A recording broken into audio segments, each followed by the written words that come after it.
Welcome back to Major Antonio's presentation of An Inquiry into the Permanent Causes of the Decline and Fall of Powerful and Wealthy Nations, by William Playfair. Chapter 7. It has been observed that, in northern nations, where luxury is not attended with such a degree of sloth and effeminacy as in warm climates, the habits of industry can never so completely leave a country. The feelings of cold and a keen appetite are enemies to sloth and laziness. Indeed, they are totally incompatible with those habits and that degradation of character that are to be found in southern climates. This advantage Britain shares with other nations of the north, but she has some peculiar to herself. Situated in an island, the people have a character peculiar to themselves that prevents foreigners and foreign influence from producing those baneful effects that are so evident in many nations, where they come and depart with more facility, and where a greater similarity in manners and in character enable them to act a conspicuous and a very dangerous part in the cases of misunderstanding and party dispute.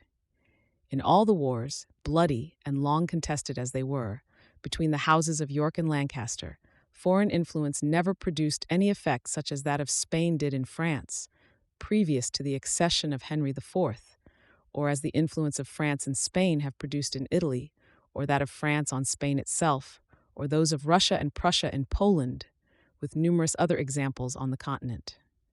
We know of no ideal boundaries in this country. In this country we are all one people, and can distinguish ourselves from any other. Indeed, the national character is rather too averse to mixing with people from the continent. But this, that seems now a fault, may some day be considered as a very useful virtue. Even in the times when an unfortunate jealousy and mistaken interest kept England and Scotland at variance, and when the latter kingdom was in the habit of adopting the politics of France and embracing its interests, there seems to have been some repelling principle that kept the little nation out of the gripe of the great one. The French never had any preponderating power there, and indeed, in latter times so little, as not to be able to defend Queen Mary or the Romish religion against the reformers, to do both of which there was no want of inclination. It appears, then, very clearly that though on the best terms of friendship, the Scotch had at the bottom that British mistrust of foreigners, that, ever since it was civilized, has freed the island from foreign influence. The form of government, the security of property, and the free scope that is given to exertion in every line of business will continue to enable this country to hold itself high, even if some of its present sources of wealth should be dried up. And, whatever may be the feelings of the representatives of the people upon ordinary occasions, the moment that any real danger occurs, they will, we are certain, act like men, determined to stand by their country. How feeble was the former French government when assailed with difficulty! It was at once as if struck motionless, or the little animation that was left was just sufficient to enable it to go from one blunder to another. How different has England been on every emergency! In place of the arm of government seeming to slacken in the day of danger, it has risen superior to it. We have never seen the same scenes happen here that have taken place in Poland, Sweden, and so many other places. In the 3 attempts to invasion, Monmouth's and the 2 other rebellions, where foreign influence was used, the event was the most fatal possible to those who made them. They were contemptible in the extreme, and if it is considered in whose favor they were, it is probable the support from a foreign power rather did injury to the cause. The form of government has this great advantage in it, that, as abilities are the way to preferment, the higher classes, at least, have a better education than the same rank of persons in any other nation, so far as regards the interest of the public and the nature of the connection between the different orders of society, ignorance of which is the surest way to be destroyed. In all new and rising states, the higher orders, even under despotic governments, and where all the distinctions of ranks are completely established, have a proper regard for the importance and welfare of the lower orders of people. As they increase in wealth and have lost sight of its origin, which is industry, they change their mode of thinking, and by degrees, the lower classes are considered as only made for the convenience of the rich. The degradation into which the lower orders themselves fall, by vice and indolence, widens the difference and increases the contempt in which they are held. This is one of the invariable marks of the decline of nations, but the nature of the English government prevents that by keeping up a connection and mutual dependence amongst the poor and the rich, which is not found either under absolute monarchies or in republics. In republics, the people become factious and idle when they become any way wealthy. In this country, besides the insular situation, circumstances in general are such as to prevent the lower classes from falling into that sort of idleness, apathy, and contempt that they do in other countries, even supposing these burthens were done away, that at present necessitate exertion. To those causes let another still be added, the religious worship of the country, which without any dispute or question is greatly in its favor. To speak nothing of the religious opinions or modes of worship in ancient times, there are three at present that merit attention and admit of comparison. The Christian religion is distinguished for raising men in character, and the Mohammedan for sinking them low. Whenever the Mohammedan faith has extended, the people are degraded in their manners, and the governments despotic. The disposition of a Mohammedan king or emperor is more different in its nature from that of a Christian sovereign than the form of a hat is from that of a turban. Under the most despotic Christian sovereigns, matters are governed by law. There are no regular murders committed by the hand of power without the intervention of justice. And if plenitude of power admits of the greatest excesses in the sovereign, in some Christian countries, the opinion of his fellow men, the fear of his God, or some sentiment or principle in his own breast, restrains him in the exercise of it. It is not so with Mohammedan princes. With them, nothing is sacred that they hate, nothing shameful that they do. Whatever their conscience may be, whatever may be the nature of their moral rules, rapine and murder are certainly not forbidden by them, or the law is not obeyed. In proportion to the despotism and ferocity of the sovereign is the slavishness of the people, their brutality and vice in all Mohammedan countries. Their character and its great inferiority is so well known that it is impossible for any person to be ignorant of it. When the Mohammedan governments possess power, they are proud and overbearing, the people luxurious and given to every refinement in vice. When they sink, that pride becomes ferocity, and the luxury degenerates into brutality and sloth. But neither in the one nor in the other case have they the proper value for science, for literature, for liberty, or for any of the acquirements that either make a man estimable or useful. They neither excel in arts nor in science. Physically, they are inferior in utility, and their minds are less instructed. They are not equal to Christians either in war or in peace, nor to be compared to them for any one good quality. The greatest and the best portion of the old world is, however, in their hands. But, in point of wealth or power, they are of little importance, and every day they are sinking lower still. Amongst those who profess Christianity, it has been remarked, by all who have traveled, and who have had an opportunity of observing it, that agriculture, commerce, and manufactures flourish most in Protestant countries. Even where there are different sects of the Christian religion in the same country, arts, manufactures, and commerce appear to have flourished most amongst the Protestants. The cruelties of the Duke of Alva and the absurd bigotry of Louis XIV drove the most industrious inhabitants from the Netherlands and from France merely because they happened to be Protestants, which is a proof that there is a connection between that branch of the Christian religion and industry. The Protestants were the most industrious. The Protestants appear also to be the most attentive to preserving a good form of government and to set a greater value upon liberty than people of any other religion. In this, England has an advantage that is inappreciable. The Reformation in religion and the establishment of manufactures in England date from nearly the same period. It was about the same time, also, that the spirit of liberty began to break out first in Scotland and then in England, which terminated in the Revolution. There are, therefore, many reasons from experience for believing that the Protestant religion is particularly favorable to industry and freedom. There are other reasons, likewise, that arise from a consideration of the subject. that would lead one to the same conclusion, even if there were no experience of the fact. Whatever frees the human mind from useless prejudice and leads it to pure morality, gives dignity to man, and increases his power of becoming a good and useful member of society. The Christian religion not only contains the most pure moral code, but the best, most useful, and simple rules for conduct in life are there promulgated. The Roman Catholic faith was clogged, in the early days of the Church, with a great number both of dogmatical and practical errors that tend not only to fetter the mind, but actually embarrass the business of human life.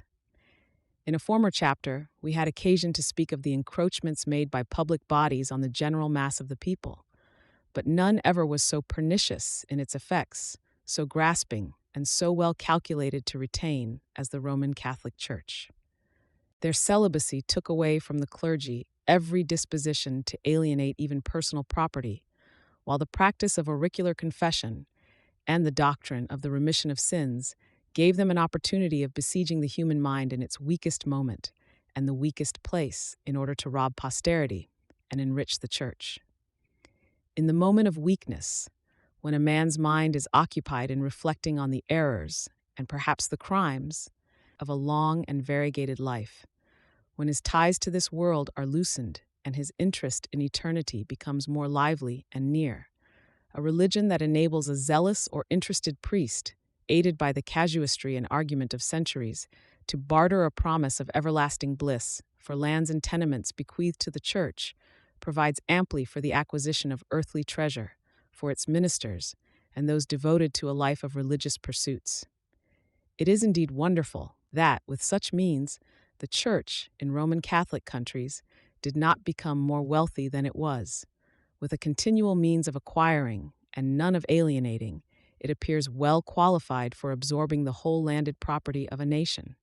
Such an encroachment on the public wealth and industry of a people is a sufficient reason for the Protestant countries, where the clergy have not the same means, becoming more wealthy and industrious. It would not be difficult to prove that there is an effect produced on the minds of individuals in Protestant countries that is favorable to industry, but a discussion of this nature might seem displaced in a book of this sort. It is sufficient that we see from experience and reason that of all religions, the Christian is the most favorable to the prosperity of a people, and that of its different branches, the Protestant, or what is termed the Reformed religion, is again the best. It is the religion established in Britain. Another source of hope arises from a circumstance of very great importance and very peculiarly favorable to Great Britain. It has been observed that the colonies in the West and conquests in the East cost a great deal and produce little. That, in short, their possession is a very doubtful advantage. The possession of the North American provinces, now the United States, were a great burthen to England from their first settlement till about the year 1755, when their trade began to be of advantage to this nation. But, in 20 years after, the revolt took place and cost England a prodigious sum. To enter into a long detail on this subject, it is not necessary, but no sooner were the hostilities at an end than the American states bought more of our manufactures than ever.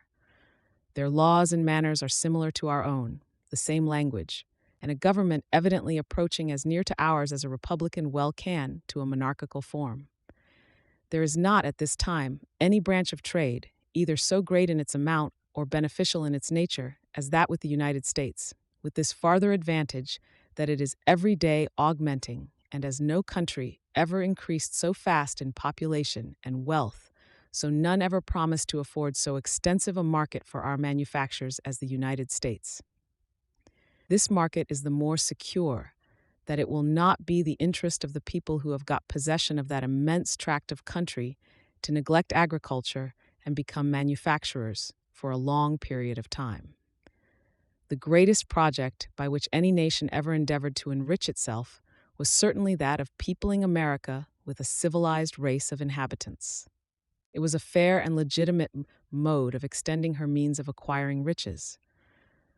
But Britain failed in the manner of obtaining her object, though not in the object itself, and the United States promised to support the industry of England now that it has humbled its ambition far more than both the Indies, which gratify it so much.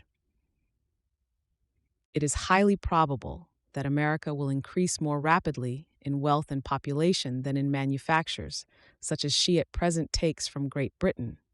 But if the ratio merely continues the same that it is now, the purpose will be completely answered, and a market for British manufactures ensured for ages to come. In 1802, by the last census, the inhabitants of the United States amounted to about 8 millions, and for several years together, the exports of British goods have amounted to 7 millions, so that it is fair to reckon a consumption equal to 16 shillings a year to each person. It was about the same in 1774, previous to the revolt, and as the population doubles in about 15 years, in the course of 30 years more, the exports to that country alone would amount to 24 million pounds, provided we continue to be able to sell at such rates as not to be undersold by other nations in the American market. There is nothing great, nothing brilliant in this commerce. All is solid and good. It is a connection founded on mutual wants and mutual conveniency, not on monopoly, restriction, or coercion. For that reason, it will be the more durable and ought to be the more valued, but it is not. Governments, like individuals, are most attached to what is dear to purchase and difficult to keep. It is to be hoped, however, that this matter will be seen in its true light. One circumstance that makes the matter still more favorable for Britain is that the western country of America, by far the most fertile as well as the most extensive, is now peopling very rapidly. The labor and capital of the inhabitants are entirely turned to agriculture and not to manufactures, and will be so for a great number of years. For, when there are 50 millions of inhabitants in the United States, their population will not amount to 1/2 of what may naturally be expected, or sufficient to occupy the lands. The fertility of the soil will enable the Americans, with great ease to themselves, to make returns in produce wanted in Europe, so that we may expect a durable, a great, and an advantageous trade with them. In British manufactures, our trade was not near so great before the revolt, for we then supplied America with every article. This, however, will depend partly on our circumstances, for if wages and the prices of our manufactures rise, as they lately have done, our merchants will buy upon the continent of Europe what they otherwise would purchase in England to supply the American market. America is the only country in the world where, with respect to the wages of labor and the produce of industry, money is of less value than in England. The Americans will then be able to afford to purchase English goods, when other nations will not. But then they will only purchase such articles as cannot be had elsewhere, for though they may and will continue able to purchase, they will not do it if they can get goods that suit them elsewhere. No country that we read of in history ever enjoyed equal advantages with the American states. They have good laws, a free government, and are possessed of all the inventions and knowledge of the old world. Arts are now conveyed across the Atlantic with more ease than they formerly were from one village to another. It is possible that a new market of so great an extent being opened may do away those jealousies of commerce, which have, for these 2 or 3 last centuries, occasioned many quarrels, and which are peculiarly dangerous to a nation that has risen high above its level. All those things, with care and attention, will prove advantageous to Britain in a superior degree. They afford us much reason for hope and comfort, and do away one of the causes for fearing a decline that has been stated, namely, the being supplanted by poorer nations, or by not having a market for our increasing manufactures. There remains yet another consideration in favor of Britain as a manufacturing and a commercial country, for as such we must view it, reckoning more on industry than on the ideal wealth of our colonies in the West and our conquests in the East. It is this: we are the latest of European nations that has risen to wealth by commerce and manufactures. In looking over the map, there does not seem to be any one to supplant us. All those who have great advantages have already gone before. Until we see the example of a country renewing itself, we have a right to disbelieve that it is possible. Russia is the only country in Europe that is newer than England, and many circumstances will prevent it from becoming a rival in commerce. It does not, nor it ever can increase in population and carry civilization and manufactures to the same point. Though very new, as a powerful European nation, the people are as ancient as most others in Europe. The territory is so extensive, the climate so cold, and the Baltic Sea so much to the north, and frozen so many months in the year, that it never will either be a carrying or a manufacturing country. To cultivate its soil and export the produce of its mines, the skins, tallow, hides, timber, etc., will be more profitable and suit better the inhabitants than any competition in manufactures. It is not in great extensive empires that manufactures thrive the most. They are great objects for small countries like England or Holland, but for such as Russia, Turkey, or France, they are a less object than attention to soil and natural productions. And thus we see that China, the greatest of all countries in extent, encourages interior trade and manufactures, but despises foreign commerce. One peculiar advantage England enjoys favorable to manufactures deserves notice. The law of patents, if it does not make people invent or seek after new inventions, it at least encourages and enables them to improve their inventions. Invention is the least part of the business in respect to public wealth and utility. There has long been a collection of models at Paris made by one of the most ingenious mechanics of the last century, Mr. Vaucanson, at the expense of that government, in which were nearly all the curious inventions brought forth in England, together with many not known in it. Some Englishmen, in going through it, brought over new inventions here, for which they obtained patents, and by which they, as well as the public, were gainers, while the inventions lay useless and dormant in France. Invention is not a thing in a man's power, and great inventions are generally more the effect of accident than of superior abilities. At any rate, no encouragement is certain to produce invention, but it always will produce improvement on invention. When a man has a patent for 14 years, he does everything in his power to make the object of that patent become as generally useful as possible, and this is only to be done by carrying the improvements as far as he is able. Others, again, who have no patent, but are of the same trade, endeavor to preserve their business by improvement. And to this contest in excellence may be attributed the great progress made in England in bringing manufactures to a higher degree of perfection than in any other country. The great inventions, from which others branch out and spring, are not due, it has often been asserted, to natives of this country. Probably this may be owing to the circumstance that they were known before the advancement of this country in any of the arts. But let that be as it may, there are a vast number of inventions carried to greater perfection and turned to more advantage in this country than in any other. This advantage, which England enjoys over other countries, is a more solid one than it appears to be, for it is intimately connected with the government and laws of the country, and with that spirit which sees the law well administered, which, in the case of patents, is a matter of no small difficulty, and prevents others from becoming our rivals or attaining the same degree of perfection. For, unless the law is well administered, there can never be the great exertion that is necessary to create excellence.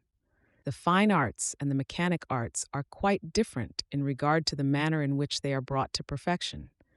Individual capacity and genius will make a man, even without much teaching, excel in one of the fine arts, whereas in the mechanic arts, to know how an operation is performed is everything, and all men can do it nearly equally well. The consequence of this is that, as experience improves the manner of working, the mechanic arts improve from age to age, as long as they are encouraged and practiced. It is not so with the fine arts, or only so in a very small degree, and from this it arises that, in sculpture, poetry, painting, and music, the ancients perhaps excelled the moderns. In the mechanic arts they were quite inferior. The best examples of this, and better need not be, are an antique metal, boldly and finely executed, but ragged on the edges, not on a flat ground, or of equal thickness, compared with a New Guinea, or a Birmingham button, tamely engraved but trimly executed. In the former, there is every mark of the artist, none of the machine. In the latter, there are some faint and flat traces of an artist, but great proof of mechanical excellence. The skill of the artist, necessary to produce the first, cannot be commanded, though it may, by encouragement, be called forth. but the reunion of talents, such as are necessary for the latter, is so certainly obtainable that it, at all times, may be procured at will after it has once been possessed. Security, to reap the fruits of improvements, is all that is wanted, and this the law of patents, as applied and enforced in England, affords in a very superior degree. Although by the communication everywhere, the groundwork of every art whatever is now no longer confinable to any one nation, though the contrary is the case, and that the knowledge necessary circulates freely and is extended by a regular sort of system, in periodical publications of various descriptions, yet the manner of turning that knowledge to advantage does not, by any means, seem equally easy to communicate. The legislature of the United States of America has indeed, in this case, done full justice to the encouragement of arts and to inventions, but circumstances, as has been already said, make other objects more advantageous for the employment of labor and skill in that country. For these reasons, therefore, we may look forward with some confidence to the flourishing of arts and manufactures for a long term of years, if the same attention that has been paid to their encouragement still continues. But neither this advantage alone, nor all the advantages united that have been enumerated, will be sufficient to preserve our superiority if those who regulate the affairs of the country do not favor them. It is in consequence of great pains and care that manufactures have flourished in this country, and they cannot be preserved without a continuation of the same care, although it is individual effort that appears to be the principal cause. Thus the travelers on a well-made highway proceed with rapidity and ease, at their individual expense, and by their individual energy. But if the road is not kept in repair, their progress must be impeded, and their efforts will cease to produce the same effect, for they cannot individually repair the road. Such appear to be the peculiar circumstances that favor Great Britain, and that under disadvantages that are also peculiarly great, give hopes of prolonging the prosperity of the country. There is still, however, something wanting to increase our advantage. Any person acquainted with the manufactures of England will naturally have observed that they are all such as meet with a market in this country. We have no manufactories for goods, for the sole purpose of our foreign markets, so that, though we consider ourselves as so much interested in foreign trade, yet we have adapted all our manufactories expressly as if it were to supply the home market. This observation will be found to apply very generally, though there are a few exceptions, and though the quality of the goods manufactured and intended for exportation is adapted to the market for which they are destined. This last, indeed, is very natural, nor could it well be otherwise, but that is not going half the length necessary. Instead of carrying our goods into a strange country and trying whether the inhabitants will purchase, we should bring home patterns of such articles as they use themselves and try if we can supply them with advantage. Nations vary exceedingly in taste, and so they always will. The color of the stuffs, the figures on printed cottons, and even the forms of cutlery and articles of utility are, in some sort, matters of taste. If we are to manufacture for other nations, let us try to suit their taste as we do to suit that of our own people at home. The reasons why we do not do this are pretty evident. In the first place, it would not answer the purpose of an individual to procure the information necessary and make a collection where the advantage, in case of success, would be divided with all that chose to imitate them. Besides this, in many cases, the means are wanting to procure what is necessary. The study of botany has been greatly advanced, and kitchen gardens greatly enriched by the importation of exotic plants, and probably our manufactures might be greatly extended if the same care were taken to collect foreign articles, the produce of industry. We do not find every foreign plant succeed in this country, but if it seems probable and worth trying, we never fail to do that. We trust it would be so with foreign manufactures if we had proper patterns. A fair trial would be made where success seemed probable, and the event would determine the future exertion. Accidental circumstances, a few centuries ago, brought new plants into this country. They now come into it in consequence of regular exertions for that purpose. What was then true with regard to plants imported is still true with respect to manufactures exported. We manufacture for ourselves, and if anything of the same sort suits other nations, we send it. If not, there is no trade to that part. Now, this must be allowed to be an accidental cause for the promotion of foreign trade. Wherever it is possible to prevent the debasing the quality of an article, so as to hinder it answering the purpose or gratifying the expectations of the purchaser, that ought to be done, for it has long been such a practice for English manufacturers to undersell each other that they stick at no means of being able to do so. A variety of qualities, according to price, is necessary. All persons cannot afford to buy the best sort of goods, but when a reduction of price is carried so far as to be obtained by making an article that is useless, this is a means of losing the trade, and it would be very easy to prove that such examples are very numerous and that various branches of trade have been lost by that means. With regard to the extent of sea-coast, the advantage that may be derived from the fisheries and the benefit arising from that circumstance to commerce, they are natural advantages and already perfectly understood. Chapter 8, Conclusion. After having gone through the subject of the inquiry, according to the mode that appeared to be the best, in which there has been one invariable rule, never to oppose theory and reasoning to facts, but to take experience as the surest guide, a recapitulation can scarcely be very necessary, but a conclusion applicable to the situation of this country certainly may. This, however, ought to be short, as the reader has all the materials for it in his own power, but it may save him trouble. The great end of all human effort is to improve upon the means which nature has furnished men with for obtaining the objects of their wants and wishes, and to obviate, to counteract, or do away those inconveniencies and disadvantages which nature has thrown in the way of their enjoyment. With the mind, the same course should be used as with material bodies. It is impossible, in either case, to create, but we may turn the good to as profitable an advantage as we are able, and counteract the bad.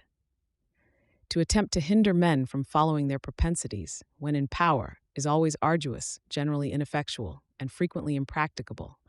Besides, when it can be done coercively, it infringes too much on the liberty and the enjoyment of mankind. A controlling power should be employed as seldom as possible. To attempt to smother the passions is vain, to control them difficult. Besides, it is from energy, arising from passions or propensities, that all good as well as all evil arise. The business, then, will neither be to curb nor to crush, but to give a proper direction. This is to be done by good habits when young and a proper education, which cannot be obtained by individual exertion without the assistance of government, an assistance that it is therefore bound to give. The general tendency of wealth and power are to enervate people, to make them proud and indolent, and after a certain time, they leave a country. Individuals have no means to counteract this tendency, unless the governing power of the country gives a general impulse to them in cases where they can act and acts itself with care and attention where individuals can do nothing. In the case of education and manners, in the case of providing for children, individuals may do much, but government must not only give the means, but the impulse. In the case of the soil becoming insufficient for the inhabitants, and of taxes and national debt increasing, government may stop the progress. And in the cases of individual bodies trenching on the general wheel, as well as in the tendency of inventions, capital, and segura to emigrate to other countries, the government may counteract and perhaps totally prevent them all. In all cases, individuals will and must follow their lawful propensities, both in the means of employing capital and expending revenue. That is, they must be left free, in a general way, and only interrupted and regulated in particular cases. But sometimes the means must be furnished them of going right, and in other cases the inducements to do so augmented. We shall take the subjects in the same order that they followed in the second book. Though the manners of people, arrived at maturity, can only be regulated by their education, when young, if that is properly attended to, it will be sufficient. For though it will not prevent the generation that has attained wealth from enjoying it according to the prevailing taste, it will prevent contamination being communicated with increased force, as it now is to the children. The evils then will go on in a simple proportion. They now go on with a compound one, and the evils arising from the luxury of each generation are doubled on that which follows after. If that is prevented, it will be all that probably is necessary. At all events, it is probably all that is possible. In taxation, the government should study to do away what is obnoxious in its mode of collection, for that does more injury to the subject, in many cases, than an equal sum would do levied in another manner. And when payments are to be made, the mode should be rendered as easy as possible. Every unnecessary trouble should be avoided in collecting a tax. In the tax on receipts and bills, why should the sums to which they extend not be printed on them, so as to prevent error, which is sometimes attended with great loss, and always with inconvenience? If this had been done, how many lawsuits, how many nefarious tricks would have been prevented? But not to speak of those inconveniences only, how much useless trouble, uneasiness, and uncertainty would have been saved in the common way of transacting business?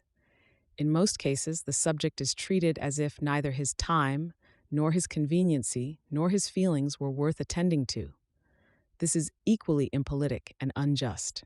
There is, perhaps, no country where people are more careful to keep within the pale of the law than in England. But when they are within it and have power, no people use it with a more insulting rigor, and for this there is no redress. In many cases, this would be entirely prevented by proper attention in first laying on the tax. There should be a board of taxation to receive, digest, and examine the suggestions of others. In short, pains should be taken to bring to perfection the system. At present, it is left to chance, that is to say, it is left for those to do who have not time to do it, and of consequence, the blunders committed are seen by all the world. The encroachments of separate bodies on the public, it is entirely in the power of the state to prevent.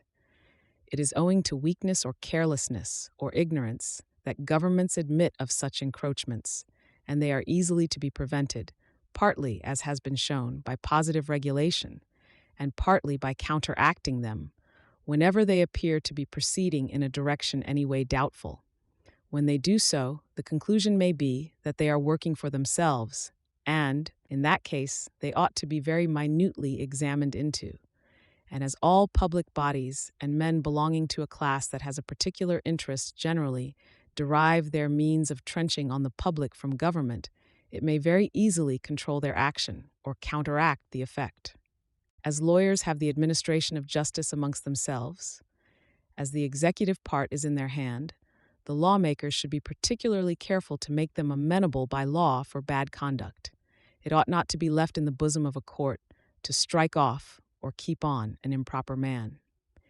It is not right, on the one hand, that attorneys or any set of men should be subject to an arbitrary exertion of power, and it is equally unfair for them to be protected by having those who are to judge between them and the public, always belonging to their own body. In defense of this, it is said that attorneys are servants of the court, and that the business of the court being to do justice, their correction cannot be in better hands. This is a tolerably ingenious assertion, if it were strictly true, but the court consists both of judge and jury, whereas in this case the judge assumes all the power. That is to say, when a case is to be determined relative to the conduct of a lawyer is to be the sole judge, and the jury, who represent the public, are to have their power set aside. Thus, when their opinion is most wanted, it is not allowed to be given. Under such regulation, what real redress can be expected? As for the taxing costs by a master, it is rarely that a client, from prudential motives, dares appeal, and when he does, the remedy is frequently worse than the disease, and, even in this case, a lawyer judges a lawyer. Without saying anything against the judgments, it will be allowed that in neither case is the principle of Magna Carta adhered to, of a man being judged by his peers. Besides, in every other fraud there is punishment proportioned to the crime. In this case there is no punishment, unless the extortion is exorbitant, and then the punishment is too great. It ought to be proportioned to the offense, as in cases of usury, and then it would be effectual. But to let small misdemeanors go free and to punish great ones beyond measure is the way to elude punishment in all cases. A man ought to pay his bill. Let the attorney take the money at his peril, and let there be a court to judge fairly, at little expense, and with promptitude, and punish the extortion by a treble fine. This would answer, but all regulations relative to law are left to the lawyers themselves. And the fable of the man, the lion, and the picture was never so well exemplified. Never, in any case, was redress more wanted. Perhaps never was it less likely to be had. The unequal division of property, as has been shown, arises partly from bad laws and partly from neglect of regulation. It is indeed one of the most delicate points to interfere in. Nevertheless, as it has been proved that laws do already interfere between a man and the use of his property, and that it is, in some cases, necessary that they should do so, the question is reduced to one of circumstances and expediency. It is not one to be determined in the abstract on principle. It is also of too nice a nature to be touched roughly by general regulation. But if large estates in land and large farms were taxed higher in proportion than small ones, it would counteract, to a certain degree, the tendency of landed property to accumulate in any one person's hand.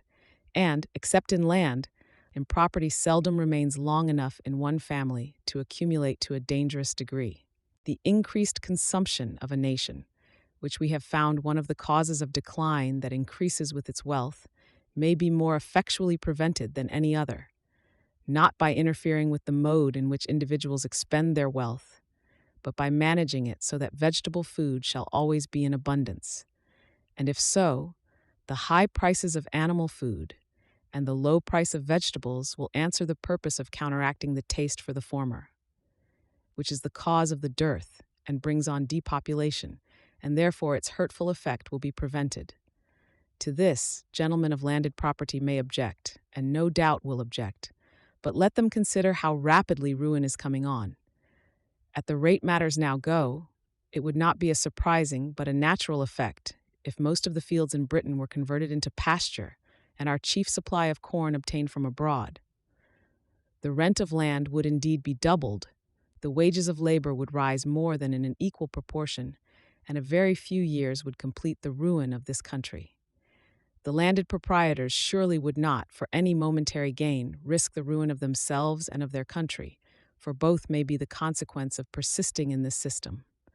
Or, if they will persist in it, will the government, which has other interests to consult and to protect, allow that single one to swallow up all the rest? It is true, the freedom of trade will be invoked. But the freedom of trade is a principle not to be adopted without limitation, but with due regard to times and circumstances. Let it then never be invoked upon a general question without examination. Though this is the true way of arguing the question, let freedom of trade be taken in another way. Let it be considered as a general principle. It will then be immutable and cannot be changed. The present corn laws must on that principle be done away, and no bounty allowed for exportation or for importation, which indeed would be the best way. But at all events, let us have one weight and one measure for both parties, and not invoke freedom of trade to protect the corn dealers when prices are high, and enact laws to counteract the effects of plenty, which produces low prices. On this subject, government must set itself above every consideration, but that of the welfare of the country. It is too important to be trifled with, or to be bartered for any inferior consideration. The prices of our manufactures will soon become too high for other nations. Our inventions, to abbreviate labor, cannot be perpetual, and in some cases they can go no farther than they have already gone. Besides, the same inventions, copied by nations where labor is cheaper, give them still a superiority over us. If increased consumption was the leading cause of the destruction of Rome, to which money was sent from tributary nations and employed to purchase corn, so that its supply was independent of its industry, how much more forcible and rapid must be its effects in this country, living by manufactures and having no other means to procure a supply from strangers, when that is necessary. The burthens of our national taxes continuing the same, those for the poor increasing, our means diminishing, what could possibly produce a more rapid decline? The danger is too great and too evident to require anything farther to be said, particularly as the last 10 years have taught us so much by experience. It is unnecessary to repeat what was said about the mode of reducing the interest of the national debt without setting too much capital afloat. without breaking faith with the creditors of the state or burthening the industry of the country. On the increase of the poor and the means of diminishing their numbers enough has been said. That must originate with government in every case, and in some cases exclusively belongs to it. They must act of themselves entirely, with respect to the very poor and to their children. With those who are not quite reduced to poverty, they should grant aid to enable them to struggle against adversity and prevent their offspring from becoming burthensome to the public. The other affairs well attended to, capital and industry will lose their tendency to leave the country, and if they should continue to leave it, the case will be desperate, for, after the lands are improved, and the best encouragement given to the employment of capital, and to the greatest extent nothing more can be done, it will find employment elsewhere. The efficacy of a remedy, like everything else in this world, has a boundary, but the extent and compass of that depends, in a great degree, on exertion and skill, and particularly so in the present instance. It remains with the government to make that exertion, either directly itself or by putting individuals in the way to make it. The government of a country must then interfere in an active manner in the prevention of the interior causes of decline. As to the exterior ones, they do not depend on a country itself, but, so far as they do, it is exclusively on the government, and in no degree on the individual inhabitants. The envy and enmity which superior wealth create can only be diminished by the moderation and justice with which a nation conducts itself towards others, and if they are sufficiently envious and unfair to persist, a nation like Britain has nothing to fear. But we must separate from envy and enmity, occasioned by the possession of wealth, that envy and enmity that are excited by the unjust manner in which wealth is acquired. In respect to Britain, it has been shown that the envy and enmity excited are chiefly by her possessions in the East Indies. We have seen also that the wealth obtained by those possessions is but very inconsiderable, and that they have, at least, brought on 1/3 of our national debt. It would then be well, magnanimously, to state the question, and examine whether we ought not to abandon the possession of such unprofitable, such expensive, and such a dangerous acquisition. Till we do so, it is to be feared that we shall never have a true friend, nor be without a bitter enemy. We have had experience from America, which has become precious to us now that we have lost it, and which was a millstone about our neck while we were in possession of it. Let us take a lesson from experience and apply its result to what is at this moment going on, and we cannot mistake the conclusion to be formed.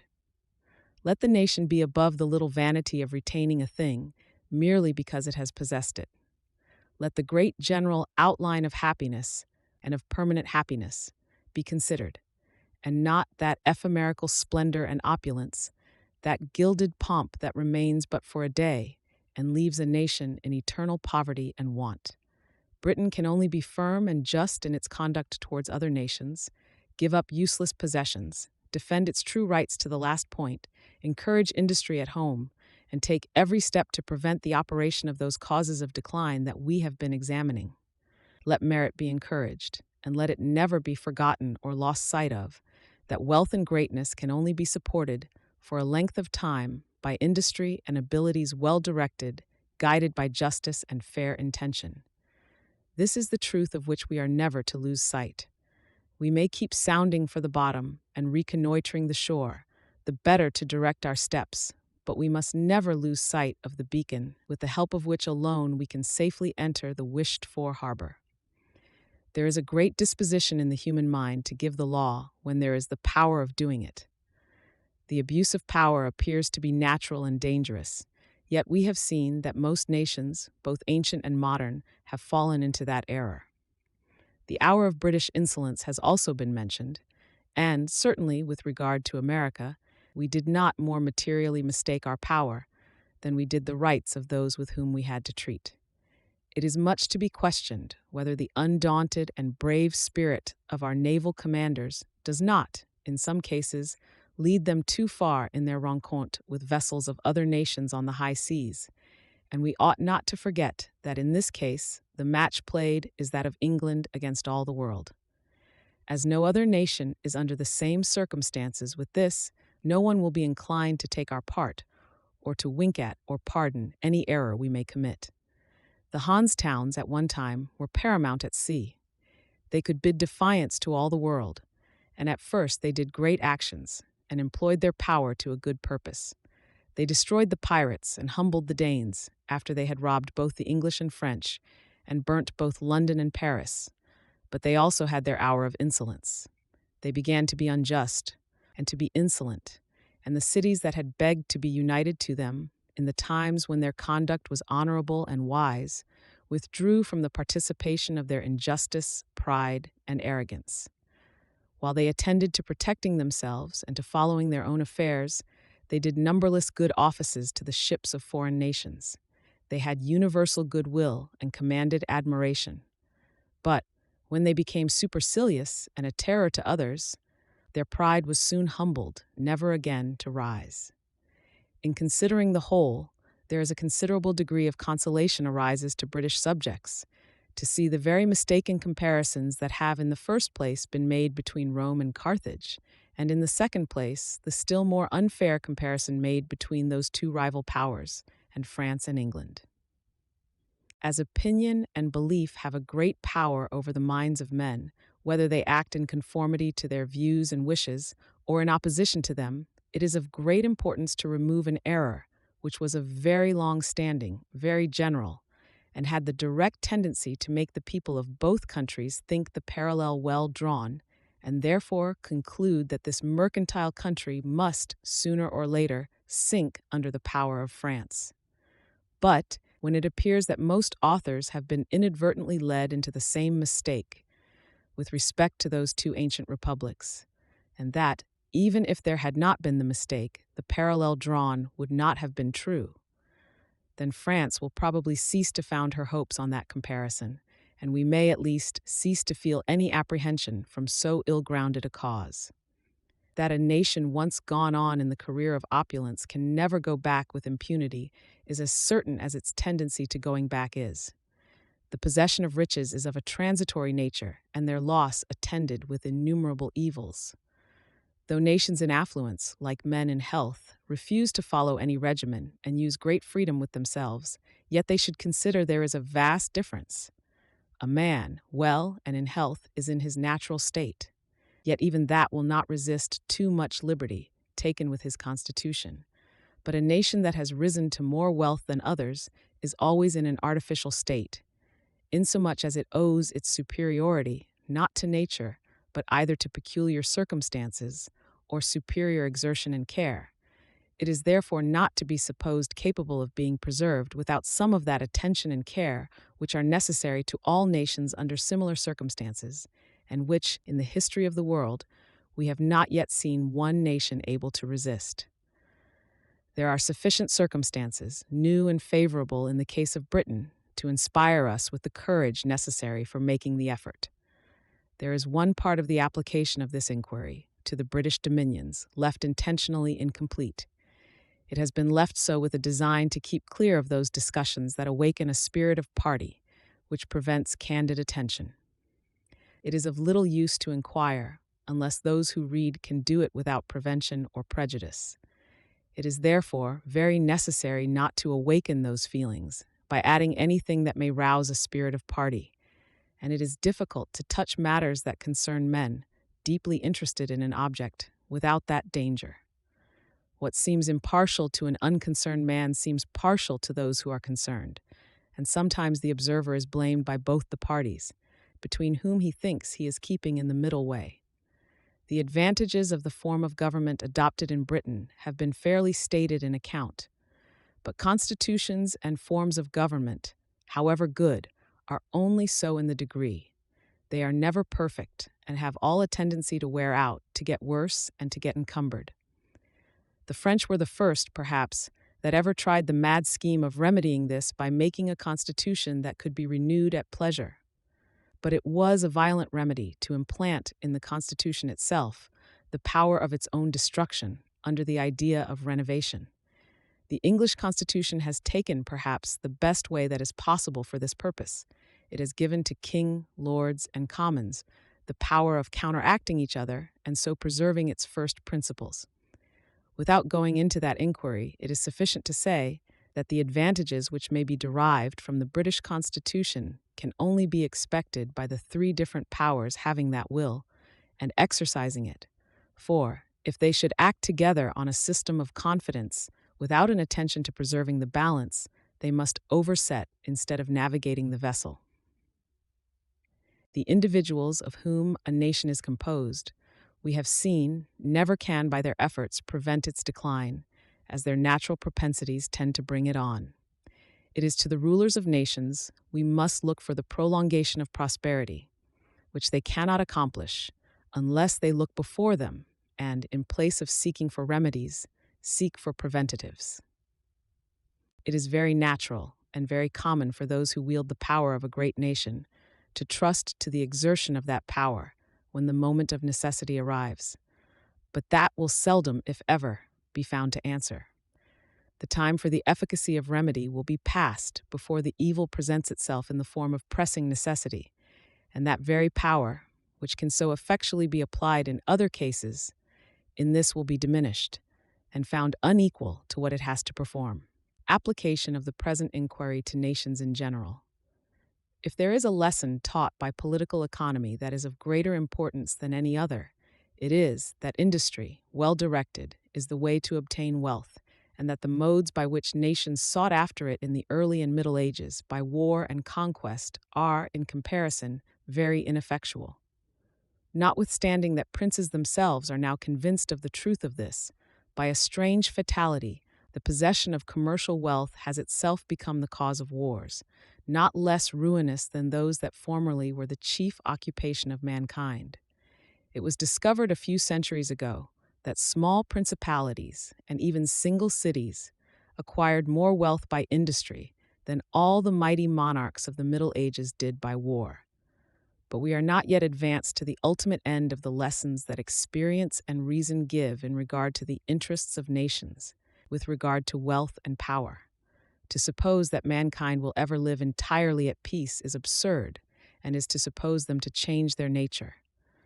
Such a reverie would only suit one of the revolutionists of France, but let us hope that there is still a possibility to lessen the causes of quarrels amongst nations. The true principles of political economy lead to that, and the object is sufficiently important. By agriculture and manufactures, that is, by producing such things as are conducive to the happiness of man, the aggregate wealth of mankind can alone be increased. By commerce, which consists in conveying or selling the produce of industry, the aggregate wealth of mankind is not increased, but its distribution is altered.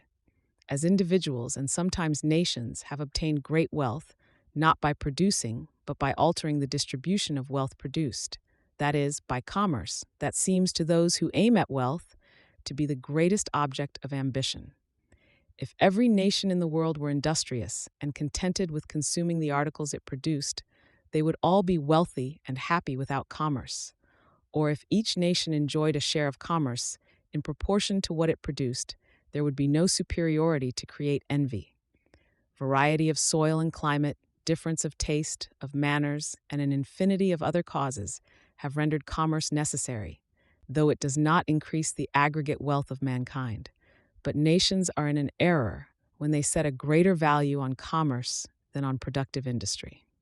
Some nations are situated by nature so as to be commercial, just as others are to raise grapes and fine fruits. Therefore, though one nation has more than what appears to be an equal share of commerce, it ought not to be a reason for envy, much less for enmity. Some nations also find it their interest to attend chiefly to agriculture. Others may find it necessary to attend more to manufactures, but that ought to be no cause of enmity or rivalship. With a view, if possible, to diminish a little the envy and rivalship that still subsists, let us take a view of this business in its present state. Britain, the wealthiest of nations at this time, sells little of the produce of her soil and a great deal of the produce of her industry, but she purchases a great deal of the produce of the soil of other countries, though not much of their industry. In this there is great mutual conveniency and no rivalship. In fact, her wealth arises nearly altogether from internal industry, and by no means from that commerce that is the envy of other nations. For it is clear that whoever produces a great deal may consume a great deal without any exchange of commodities and without commerce. The English, number for number, produce more by 1/2 than any other people. They can, therefore, consume more. They are, therefore, richer. If France would cultivate her soil with the same care that we attend to manufactures, at the same time manufacturing for herself as much as she did before the Revolution, she would be a much richer country than England, without having a single manufacture for exportation. Her wines, brandies, fruits, etc., would procure her amply whatever she might want from other nations. Let France make good laws to favor industry, and above all, render property secure, and she will have no occasion to envy England. Russia, part of Germany, Spain, Italy, and Portugal are all in a similar situation with France in this respect. They will each be as rich as England the moment they are as industrious and have as many inventions for the abbreviation of labor. Holland, Sweden, Denmark, Prussia, and some parts of Germany are more or less in the same situation with England. They require to pay attention to manufactures, for they have not the means of raising produce enough to exchange for all they want. If there is any occasion for rivalship or ground for envy, it is then but very small, and it happens that the rivalship which exists is between those nations that in reality ought to be the least envious of each other. The nations who have the fewest quarrels are those who really might be rivals. Rivalship is natural between those who are in similar situations. France, Spain, and Portugal might be rivals. England, Holland, Prussia, and Denmark might also be rivals. But there can be no reason for France envying England her manufactures and commerce, any more than for England envying France for her climate, soil, extent of territory, and population. The way to produce the most being to give industry its best direction. Nations, differently situated, ought never to be rivals or enemies on account of trade. If those who regulate the affairs of nations were to consider this in its true light, there would be less jealousy and more industry. There appears to be only one real cause for war, so far as it is occasioned by a wish to obtain wealth, and that arises from possessions in the East and West Indies and in America. If there were no such possessions, or if they were more equally divided, there would be very little cause for war amongst nations. It may, very possibly at some distant time, be an object for a general Congress of Nations to settle this point, so that it shall be no longer an object of jealousy. This can be done only by abandoning entirely or dividing more equally.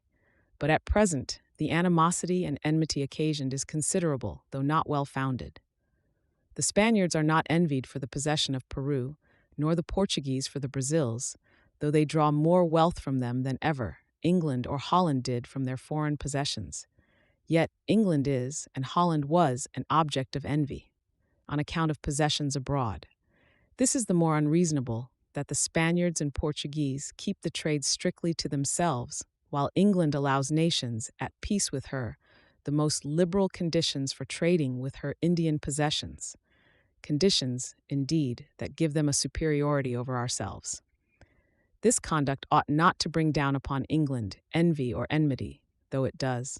For the fact is that if all nations were at peace with England, they might, if they had capital and skill, and that they have not is no fault of England, trade with India to great advantage, while we should have the trouble of defending our establishments and of keeping the country. Before the Revolution, France obtained more produce from St. Domingo alone in 1 year than Britain did from all her West India islands together in 3 years, and much more than England did from all her foreign possessions together. Yet, France was never obnoxious to other nations on that account. It appears, then, very evident that the envy and jealousy do not arise from the magnitude or value of foreign possessions, but from some other cause, though it is laid to that account. This cause is worth inquiring into. It appears that Holland and England have alone been causes of jealousy to other nations on account of foreign possessions, but that Spain, Portugal, and France never have, though there was more real reason for envy and jealousy. The reason of this appears to be that those nations who excited no envy escaped it, because their indolence or internal economy prevented them from becoming rich. but that Holland and England, which in reality owed their wealth chiefly to internal industry and very little of it to foreign possessions, have excited great envy, and that England does so to the present hour. It is, then, wealth arising from industry that is the object to be aimed at, and that cannot be obtained by war or conquest. The purpose is not advanced, but retarded by such contests. And if those who rule nations would condescend to enter into the merits of the case, they would find not only that the happiness of the people, and every purpose at which they aim, would be better answered than by contesting about the means of wealth, which, consisting in internal industry, does not admit of a transfer. One nation may be ruined, and another may rise, as indeed they are continually doing. But one nation does not rise merely by ruining another. The wealth of a nation, like the happiness of an individual, draws the source from its own bosom. The possession of all the Indies would never make an indolent people rich, and while a people are industrious and the industry is well directed, they never can be poor.